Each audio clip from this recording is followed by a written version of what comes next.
가치 중립적이다. 어떤 사회 현상을 파악할 네, 때 그렇죠. 가치 중립적으로 판단한다. 네. 그런데 가치 중립이라는 게 성립이 돼요? 인간에게? 가치 중립이 뭐냐고요? 그러니까 여유자금이 뭡니까? 예, 지금 여유자금이 뭡니까? 어느 시점에서 어떻게 판단하는 게 여유자금입니까? 의원님께서 걱정을 하시면서 하시는 말씀이시겠죠? 제 예측이 한 번도 틀린 적이 없어서 그런 겁니다, 지금. 저희가 저 달성하도록 독려를 해주셔야지 달성하지 못할 거라고 자꾸 왜냐하면 힘이 빠지지 않습니까? 여기서 노력을 하고 있습니다, 의원님. 열심히 하시되 네. 제가 100% 확신합니다. 아무리 노력하셔도 잘 안 될 겁니다. 네, 올해 초대 될 것 같아요. 네. 상반기는요. 상반기는 아닌데, 그런데 1년 저렇게 전체로 써놨는데? 어, 저렇게 써놨는데? 역대 최고 수출액. 네. 네? 은퇴하고서도 좀 충분히, 그 연금생활 플러스, 기본 그 소득을 통해서, 임금소득을 통해서 충분히 생활을 하고 자녀들 시집 장가 다 보내고 그런 정도의 수준은 좀 돼야 이 자영업자로 이렇게 이 전선에 뛰어들지 않지 않겠습니까? 이 폐업률에. 그러면 저는 부처님 이거 한번 고양시청 일산 서구 김효환입니다. 먼저 김문수 장관님, 김문수 장관님만 네. 답변할 수 있을 것 같아서 국무위원들 중에 우리 사회철학이나 과학철학 이렇게 할 때 뭘 가치적이다, 가치 중립적이다 이런 얘기 많이 하죠. 노인 사업요? 가치 중립적이다. 어떤 사회 현상을 파악할 때 네, 그렇죠. 가치 중립적으로 판단한다. 네. 그런데 가치 중립이라는 게 성립이 돼요? 인간에게? 가치 중립이 뭐냐고요? 그러니까 알겠습니다. 부총님은 어떻게 생각하세요? 네. 가치 중립이라는 게 인간이 이 중립적일 수 있습니까? 어느 하나의 데이터를 보더라도 이 데이터를 어디서 자르느냐, 어떻게 해석하느냐, 또 그 사회현상을 파악하고 또 어떤 정책적 판단을 하고 정책을 만드는 데 있어서도 저는 인간이 절대 그럴 수 없다고 생각하거든요. 다만 그 어떤 주장의 논리와 객관성은 있을 수 있어요. 네. 그건 이제 합의에 가는 과정이라고 저는 생각을 하는데 인간은 가치 중립적일 수가 없습니다. 네. 왜냐하면 태어나고 가족과 이 사회와 역사와 항상 영향을 받게 돼 있죠. 네. 제가 오늘 질의해야 할 거는 우리 기재부입니다. 장관님, 기획재정 보도자료 보면 임기 반환점 계기 정책 성과 발표하셨죠. 네, 오늘 사설들 좀 보셨습니까? 조선일보, 그다음에 동아일보, 되게 우리 경제에 대해서 걱정이 많은 사설을 썼습니다. 또 아파요. 저 지적하는 것들이 저에게도 아픕니다. 이제 한겨레나 중립적인 이제 한국일보 이쪽에서도 아프게 좀 지적을 하고 있습니다. 특히 이제 재정 걱정 많이 하고 있고요. 서민 민생 걱정 많이 하고 있습니다. 이 사설에 대해서는 좀 동의하십니까?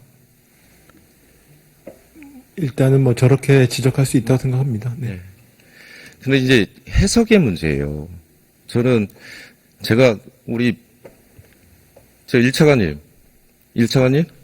아닙니다. 예산실장입니다. 2차관님이신가? 예산실장. 예산실장님이신가? 예. 예산실장님, 부총리께 어떤 데이터 주세요? 제가 데이터 자꾸 여쭤보는데, 어떤 데이터 주세요? 우리가 일반적으로 접근하는 데이터 똑같이 드리잖아요. 그렇죠? 똑같이 아침에 보고. 지금 재정준칙 준수를 추진하는 등 국가 채무 비율 전년 대비 증가폭 이렇게 줄어들었다. 관리재정 수지 5.4에서 2.9. 데이터를 어디서 잘랐어요? 20년이 언제입니까? 코로나 시기 아닌가요? 저렇게 자르면 관리 정수가 제대로 나오겠습니까? 비교가. 예, 위기가 없는 때하고 같이 비교를 해야 되지 않겠습니까? 그러니까 저런 숫자들로 제가 우리 기재부를 걱정해요. 예. 제가 바로 보여드렸잖아요. 23년도도 관리재정 수지가 예산안에는 58.2조 제출되었지만 결산 때는 87조 원으로 늘어났어요. 그래서 기금을 갖다 써서 그렇다. 그리고 국가 채무는 관리할 수 있다. 왜? 기금을 가져다 쓰면 국가 채무는 안 늘어요. 만약에 기금을 안 갖다 쓰면은요. 적자국채 발행을 해야 돼요. 근데 이 기금은 뭐냐? 제 생각엔 다 외평기금. 국토부 장관님. 네. 작년에 주택도시기금 못 받으셨잖아요. 맞죠? 1조 5천억. 네. 그게 어디다 쓰는 거예요? 서민 민생 융자 투융자 사업 아닌가요? 여유 자금을 여유 자금이 뭡니까? 예, 지금 여유 자금이 뭡니까? 어느 시점에서 어떻게 판단하는 게 여유 자금입니까? 그거 그러니까 되게 평균 위험해요. 10조 이상의 여유 자금을 그러니까 가지고 이게 있습니다. 그걸 운용을 하고 임의적이고 있는데요. 자의적인 해석들이 너무나 많아요. 누가 판단하면 여유 재원이에요? 기재부도 그래서 내가 이게 법제화 되어 있는 용어냐? 누가 판단하냐? 어떤 기준으로 판단하냐? 이게 미래 세대도 쓸 수 있는 저축이기도 하거든요. 그러니까 저축 형태를 가지고 있고 토융자 사업에 직접 써지지 않는 하면서 이 여유 돈으로 가지고 있는 돈입니다. 이게 평소에도 운용을 하고 있는 것들이고요. 이런 것들이 네. 공자 기금에 같은 거죠. 네. 그렇게 또 그렇게 하신대요. 주택도시금 또 안 받을 수 있다고 하시니까 부총리께서는 그렇게 또 결정하시면 되고요. 그래서 국가채무 관리할 수 있거든요. 기금 그렇게 가져다 쓰면. 제가 그때 종합질의에서도 얘기했듯이 91.6조 올해도 관리재정수지 공자기금하고 주택도시기금 이런 데서 가져다 쓰면 관리재정수지 또 변한다. 그런데 국가채무는 안 늘릴 수 있다. 그 다음에 77.7조 내년 예산안에 관리재정수지. 국가부채가 한 81.2조 늘어요. 이제 관리재정수지 77.7조인데 빚을 이제 좀 더 갚는 거죠. 그런데 저것도 제가 100% 확신합니다. 달성할 수 없는 과제예요. 기재부가. 부총님 어떻게 생각하세요? 글쎄, 의원님께서 걱정을 하시면서 하시는 말씀이시겠죠? 제 예측이 한 번도 틀린 적이 없어서 그런 겁니다, 지금. 저희가 달성하도록 독려를 해주셔야지 달성하지 못할 거라고 자꾸 왜냐하면 힘이 빠지지 않습니까? 그래도 노력을 하고 있습니다, 의원님. 노력은 열심히 네, 하시는데 노력을 하고 있으니까. 그러니까 네네. 이게 달성할 만한 수준에서 정리가 돼야 객관적이고 논리적이죠. 국세 수입을 그렇게 잡아놨는데 어떻게 77.7조가 달성이 가능합니까? 저희 국세 수입을 잡아놓은 곳이 다른 기관도 비슷하게 잡아놨습니다. 지금 말씀을 하시니까요. 네. 예. 열심히 하시되 네. 제가 100% 확신합니다. 아무리 노력하셔도 잘 안 될 거다. 대신에 국가부채는 독려하시는 거죠, 지금? 네? 독려하시는 거죠? 독려하는데 네, 그렇게 믿겠습니다. 그렇게 여튼 목적을 두고 하시되 네. 잘 안 되실 거다라는 건 제가 경고를 합니다. 아니, 예. 제가 경고를 걸음 네. 삼아서 열심히 하겠습니다. 네. 네. 근데 우리 대통령께서 하도 국가부채 이 얘기를 하시니까 기재부가 그런 방식을 써요.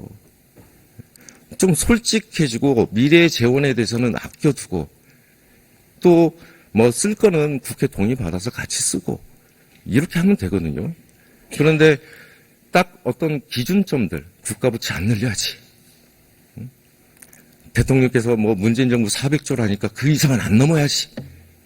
이런 개념을 가지고 가시면 안 된다. 아니, 꼭 그런 건 아니죠. 재정준칙이라는 게 있는 것이고요. 그걸 꼭 그런 식으로 저렇게 말씀을 그러니까 재정준칙을 그거는 못 좀 지키시니까. 너무 네. 자의적으로 말씀을 하시는 것 같습니다. 제 생각으로. 제가 자유적이라고요? 네, 그렇죠. 네. 관리재정수 지키셨어요, 그러면? 네? 관리재정수를 한 번이라도 지키셨나요? 그러니까 요게 네. 지켜보려고 하면 이렇게 했는데 네. 그걸 가지고 네. 그런 식으로 말씀을 하시면 그렇지 않습니까? 그러니까 그 목표가 과다하다. 이 말씀 드리는 겁니다. 뭐, 네. 하여튼 목표니까요. 직접 노력은 해보겠습니다만, 네. 네. 그 다음, 저 문제인데요. 유례 없는 글로벌 고물가 소득의 주요 대비 낮은 물가 정점을 기록하며 선방했고, 10월달 소비자 물가 상승이 1.3%다. 이것도 데이터 해석의 문제인데요. 우리가 재정 지출을 그렇게 많이 하지 않았습니다. 다른 선진국, 유럽, 일본 뭐 다 대비해서 국가 부채 다 늘었죠. 그러니까 뭐냐면 통화 정책에 여유가 생긴 거예요. 금리를 많이 안 올려도 물가 수준을 충분히 방어할 수 있었습니다. 총량적으로는. 왜? 재정 지출을 다른 국가처럼 그렇게 부어 넣지 않았거든요. 그런데 저런 얘기가 나와요. 그리고 특히 10월 소비자 물가는 석유 가격이요. 10%가 전년 동월 대비 적어요. 그래서 기저효과가 좀 있어요. 그리고 우리 서민들한테는 또 다른 물가들이 또 존재를 하잖아요. 저렇게. 신선식품, 생활물가, 채소류, 배추 같은 경우는 좀 어려운 얘기들 하는 거고, 우리 서민들 쪽에서. 근데 저렇게 저는 좀 겸손해졌으면 좋겠어요. 이게 기재부가 이루는 것도 아니고, 또 경제 상황이 그렇게 끌고 간 부분도 있는데, 이 부분을 성과라고 이렇게 좀 얘기하시는 건 좀 저는 제가 만약에 저 글을 썼다면 좀 부끄러울 것 같아요. 네, 의원님. 그러니까 네. 지적도 일리가 네. 있습니다. 근데 저 네. 앞부분에 저희 물가 정점을 갖다 하고 다른 부분에서 빨리 정점을 이렇게 해서 비교적 안정적 관리했다까지는 맞잖아요. 근데 10월달 숫자 갖고 그러니까 말씀하시는데 통화정책까지 이 같이 자료는 얘기하시게요. 11월 달에 나온 거 가장 그러니까 최고 큰 통화정책까지 겁니다. 같이 얘기하시게. 네. 네? 그러니까 이게 재정정책도 있고 통화정책도 같이 있잖아요. 그만큼 돈을 안 풀었습니다. 그러니까 뭐 지적에 네. 지적을 감안하겠습니다. 그리고 32개월 연속 역대 최고 고용률, 고용지표 양호한 흐름입니다. 저것만 보면 진짜 양호할 것 같아요. 자, 청년 마지막 22년 4분기서부터 청년 취업자 어디에 있어요, 위치가? 네. 저 그래프, 맨 위에 그래프. 네, 네. 예. 밑단에서 놀고 있잖아요. 뿌린 거좀 다 계속. 통째로. 그렇죠? 그리고 60대 일자리가 40대 일자리를 추월했고요. 이걸 지표로 좀 보여드릴게요. 일단 비경제 활동 중에 쉬었다. 이거는 부총리께서 아시죠? 네, 알고 있습니다. 네. 그래서 저거는 포함이 안 되는 거니까요. 그 다음에 15세에서 29세 마이너스 16만 8천 명. 통계청장님 그때 한번 저하고 얘기했었죠. 네. 그 다음에 65세 이상이 사실은 단기성 일자리 한 30만 명. 이 부분이 사실은 고용을 견인했습니다. 그리고 24년도 23만 명은 달성하기 힘들다. 경제 전제로서 기재부가 제안한 거는 달성하기 힘들다. 그리고 수출 산업통상장관님, 이게 11월 10날까지 나왔죠? 네. 어디 계십니까? 여기 있습니다. 5946. 그 다음에 5808. 네. 예. 근데 뭐라고 했냐면, 증가율은 제가 한번 보고 싶어요. 상반기. 그런데 기저효과 있죠? 네. 예, 작년에 1.4% 했잖아요. 역대, 한 네 번째 정도 되나요? 예. 수출액으로 하면 지금 역대 최대 네. 될 것 같습니다. 네. 올해 최대 될 것 같아요. 네. 상반기는요? 상반기는 아닌데, 이제 그런데 1년 저렇게 전체로 써놨는데? 어, 저렇게 써놨는데? 역대 최고 수출액. 네. 예? 네, 지금 수치를 제가 정확하게 기억을 못했는데, 네, 지금 맞는 것 같습니다. 아직은 안 넘어섰어요. 22년도. 그리고, 지금 8, 90, 월별 계속 역대 최고치를 지금 기록을 하고 있고요. 최고 누적으로 10월 10날까지 나왔으니까. 예? 연간 역대 최고. 네, 그렇습니다. 네. 올해 역대 최대 될 것 같습니다. 그렇게 꼭 돌파하시고 의원님, 관리해 네, 기대라고 써 있지 않습니까? 예. 기대. 예. 알겠습니다. 예. 그러니까 일반 사람들이 보기에 일반 국민들이 이해하기에는 대통령께서 저걸 보시면 오해가 많으실 것 같아요. 예. 그리고 1인당 국민소득 일본을 역전했다. 특히 이 부분은 환율 변동이 큽니다. 22년도, 23년도 엔화 평가 절하가 심했죠. 그렇죠? 그래서 원, 옌, 그다음에 원 달러, 옌 달러 비교해 보면 환율 때문에 우리가 국민소득이 넘어선 겁니다. 부총님, 예? 환율 때문에 시기를 좀 당겼을지 모르지만은요. 네, 네. 그 일본하고 저희하고 뭐 네. 제가 숫자를 일일이 말씀드리긴 네. 가질지 않습니다만 네, 알겠습니다. 꼭 그렇게 말씀해 제가 데이터를 좀 더 가져오려다가 예, 더 증명을 해드리려고 네. 좀 말씀드리려다가 그다음에 작년에 배당이 좀 많았어요. 해외 자회사 들어온 배당들이 삼성전자면 30조 들어왔거든요. 예. 그리고 경제 성장률은 실제 발표를 하지 않아요. 예. 저렇게 말씀을 하시고는 1.4%라는 최악의 성적이 있었는데 발표하진 않아요. 또 잠재 성장률이 저희가 23년도에 2.0으로 줄어들었어요. 미국이 올라갔죠. 예.